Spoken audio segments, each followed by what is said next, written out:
สวัสดีครับเพื่อนๆทุกคนกลับมาอีกครั้งกับคลิกหลังกล่องวิดีโอรีวิวผลิตภัณฑ์สกินแคร์และล่าสุดเนี่ยเมคอัพนะครับจากมุมมองส่วนผสมพูดจากประสบการณ์ของคนที่มีปัญหาสิวมาตั้งแต่เด็กเลยนะครับอิงมีความสัมพันธ์แบบ love hate relationship มากๆเลยกับเครื่องสำอางพอใช้ก็รู้สึกมีความมั่นใจมากขึ้นซึ่งมันไม่ใช่แค่ความรู้สึกอย่างเดียวนะทุกคนเพราะมีงานวิจัยที่เขาใช้กล้องจับตาของคนเลยนะครับชี้ว่าคนสังเกตสิวของคนที่เขาแต่งหน้าเนี่ยน้อยลงนะครับทำให้คุณภาพชีวิตของคนที่มีสิวเนี่ยดีขึ้นได้แต่ลึกๆในใจเนี่ยอิงก็มีความรู้สึกที่หลายๆคนน่าจะ relate ด้วยนะครับก็คือความวิตกว่าการใช้เครื่องสำอางเนี่ยมันจะทำให้ปัญหาแย่ลงไหมแม้จะใช้ตัวที่แบรนด์ต่างๆเนี่ยชอบเคลมว่าเหมาะสำหรับคนเป็นสิวหลายๆครั้งใช้แล้วสิวก็แย่ลงอยู่ดีซึ่งก็ต้องทำให้ใช้เมคอัพเพิ่มเป็นลูปเป็นวงจรที่ทำลายทั้งผิวและทำลายทั้งจิตใจหัวข้อนี้ก็เลยเป็นหัวข้อที่อยู่ใกล้ใจของอิงมากๆวันนี้เนี่ยอิงเลยอยากจะมาเล่าให้เพื่อนๆทุกคนฟังนะครับว่าคนเป็นสิวเนี่ยใช้เมคอัพหรือเครื่องสำอางได้ไหมการตลาดเมคอัพผิวแพ้ง่ายพวกนี้เนี่ยมันขายฝันอยู่หรือเปล่าและมีเทคนิคสังเกตส่วนผสมเลือกผลิตภัณฑ์ยังไงให้เหมาะกับคนเป็นสิวบ้างซึ่งเดี๋ยววันนี้จะยกตัวอย่างจาก case study ผลิตภัณฑ์จริงในตลาดที่ซื้อมาเองนะครับแล้วก็ลองใช้เองไม่ได้รับสปอนเซอร์เลยนะครับถ้าพร้อมแล้วเนี่ยเรารีบไปดูกันเลยดีกว่า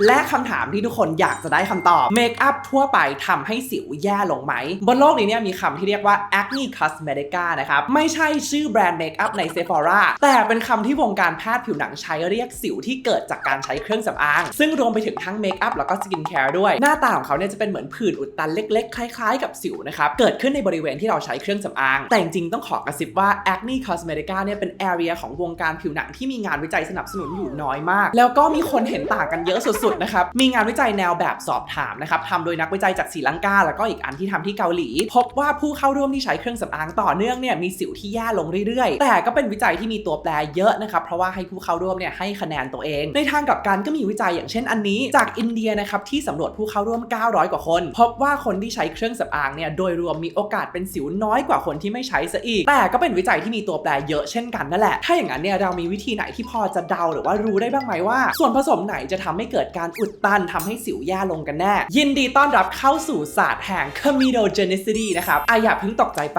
ปคำนี้อาจจะฟังดูน่ากลัวนะครับแต่ว่าความหมายของมันตรงไปตรงมาสุดๆมันก็คือเรตติ้งของสารแต่ละตัวนะครับว่ามีโอกาสการอุดตันมากหรือว่าน้อยแค่ไหนหรือพูดง่ายๆว่า Comedogenic มากน้อยแค่ไหนซึ่งค่าของเขาก็จะมีตั้งแต่0ถึง5 0คือส่วนผสมที่ไม่อุดตันแน่นอนนะครับท่อระบายน้ำประเทศญี่ปุ่นและ5ก็คือส่วนผสมที่โอกาสอุดตันสูงมากนึกภาพท่อระบายน้ำกทมนะครับน้ำท่วมเมืองแน่นอน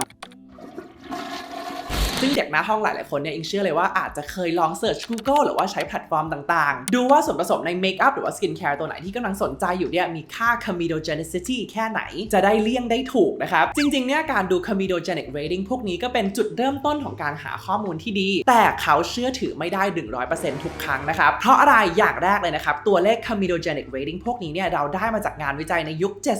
70-80 วิจัยพวกนี้เนี่ยจะแปะส่วนผสมพวกนี้ลงบนหูกระต่ายหรือว่าหลังมนุษย์ซึ่งตั้งแต่นั้นมาวงการแพทย์ผิวหนังก็มีวิจัยออกมาโต้แย้งเยอะเลยนะครับว่ามันไม่เหมือนกับผิวบนใบหน้าไม่สามารถใช้ predict อาการบนผิวหน้ามนุษย์ได้นอกจากนี้เนี่ยวิจัยพวกนี้เขาใช้ส่วนผสมในปริมาณ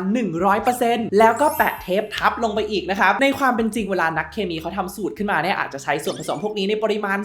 0% หรือว่าน้อยมากๆเลย3สูตรโดยรวมของเมคอัพตัวหนึ่งเนี่ยสามารถทำออกมาให้เนื้อมันไม่อุดตันก็ได้นะครับถึงแม้ว่าในนั้นเนี่ยจะมีส่วนผสมที่มีโอกาสอุดตันอยู่และสุดท้ายและสำคัญที่สุดเลยนะครับผิวของเราแต่ละคนไม่เหมือนกันอะไรที่ทำให้อิงเนี่ยอุดตันนะครับอาจจะไม่ได้ทำให้คุณอุดตันก็ได้เดี๋ยวจะยกตัวอย่างให้ทุกคนเห็นภาพเลยแล้วกันตัวนี้นะครับ Rom and Bear Water Cushion เป็นคุชชั่นในตำนานนะครับที่อิงใช้ออกงานทุกงานเนื้อเขาบางเบาฟินิชดีนะครับเล่นแสงเหมือนกับดื่มน้ำมา10แก้วสุดๆถ้าเราดูจากแค่ ingredient list อย่างเดียวเนี่ยจะเห็นว่ามีส่วนผสม Comedogenic อยู่หลายตัวเหมือนกันมีตั้งแต่ rating 1จนถึง rating 4เลยนะครับแต่ตัวนี้อย่างที่บอกเลยอิงใช้บ่อยมากอันนี้ตลับที่4แล้วมั้งส่วนตัวนี้ไม่ค่อยมีปัญหาเท่าไหร่เลยเป็นเพราะอะไรได้บ้างอย่างแรกเลยเขาอาจจะใส่ส่วนผสมพวกนี้มาในปริมาณที่น้อยก็ได้เวลาอิงใช้ก็ไม่ได้รู้สึกว่ามันปิดผิวหรือว่าเหนียวจนเกินไปแล้วยิ่งถ้าดูจากเนื้อเนี่ยจะเห็นเลยว่าเขาเหมือนกับสกินแคร์เลยนะครับแค่เพิ่มส่วนผสมของสีเข้ามานิดนึงเพื่อการปกปิดรอยต่างๆเป็นตัวอย่างให้เห็นว่าเราดูจากแค่ Comedogenic Rating อย่างเดียวไม่ได้นะครับแต่อีกตัวหนึ่งนะครับก็คือน้องคนนี้ Johnson Moon Essential Moon Stick นะครับสติ๊กคู่ใจของอิงนะครับเวลาออกอีเวนต์เนี่ยจะใช้เกือบทุกครั้งและบอกเลยค่ะให้นัดกดสิว7วันหลังงานเลยเพราะถึงเขาจะทำให้หน้าพุ่งและเล่นแสงขนาดไหน สิ่งที่จะพุ่งและเล่นแสงกว่าก็คือสิวอุดตันนะครับคือถ้าเราลองดูจาก ingredient list ของผลิตภัณฑ์ตัวนี้นะครับจะเห็นได้ว่าเขามีส่วนผสม comedogenic เยอะกว่าแน่นอนถึงแม้ว่าสิ่งนี้มันจะไม่ใช่ guarantee เสมอไปเนอะว่ามันจะอุดตันไหมแต่พอเรามาลองทาแล้วเนี่ยจะรู้สึกเลยนะครับว่าเนื้อเป็น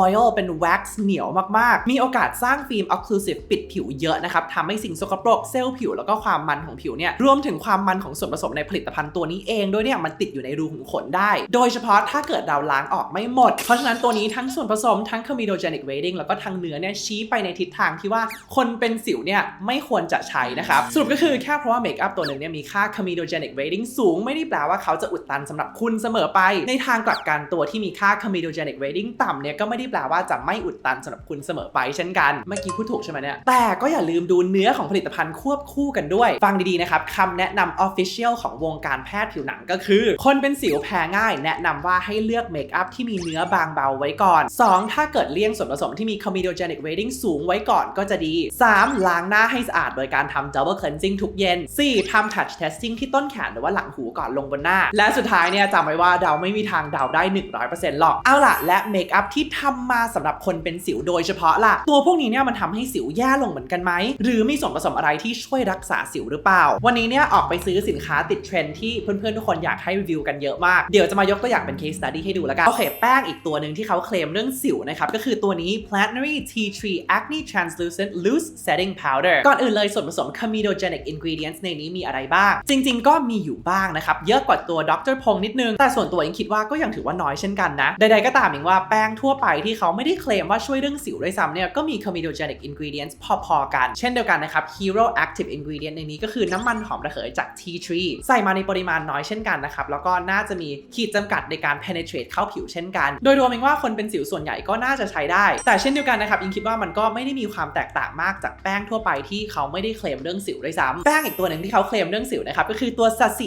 Acne Soul Comfort Powder ส่วนผสม comedogenic rating มากกว่า0มีอะไรบ้างอย่างที่เห็นนะครับก็มีอยู่บ้างแต่ก็น้อยเช่นกันนะครับส่วนตัวเนี่ยคงไม่ได้คอนเซิร์นมากเช่นกันแต่ในนี้อิงว่ามี active ingredient ตัวหนึ่งที่น่าสนใจกว่าเพื่อนนะครับนั่นก็คือตัว salicylic acid ส่วนตัวคิดว่าส่วนผสมตัวนี้มันมีโอกาสเห็นผลมากกว่าส่วนผสมอื่นๆที่ได้พูดมาในวันนี้ในรูปแบบแป้งนะครับเพราะว่าโดยธรรมชาติของมันเนี่ยมันเป็นส่วนผสมที่สามารถทำงานได้ในสภาพแวดล้อมแห้งๆไม่ค่อยมีน้ำแบบในแป้งแบบนี้ก็ยังโอเคอยู่แล้วก็น่าจะ penetrate ผ่านรูขุมขนของเราได้บ้างซึ่งตัวนี้มันก็สามารถผลัดเซลล์ผิวแล้วก็ลดอาการอักเสบได้อยู่แล้วนะครับถามว่ามันจะดีเท่ากับถ้าเกิดใส่มาในสกินแคร์ไหมก็คงไม่นะครับน้องก็ยังต้องทำหน้าที่ทำงาน OT อยู่แต่ก็เป็นแป้งที่ใช้ได้ดีในมุมมองของอิงนะครับแตกต่างจากแป้งอื่นๆที่ไม่ได้เคลมเรื่องสิวอย่างชัดเจนเดี๋ยวเรามาดูคุชชั่นสิวกันบ้างนะครับเป็นเซกเมนต์ที่อิงว่ากำลังมาแรงเนื้อคุชชั่นจะทำหน้าที่เหมือนกับฟาวเดชั่นนะครับแต่ว่ามีความบางเบากว่าแล้วก็ใช้ง่ายกว่าด้วยนะครับเพราะว่าอยู่ในรูปแบบพัฟคนแบบอิงที่แต่งหน้าไม่เป็นเนี่ยจะชอบมากๆก็คือ Dr. Pong Acne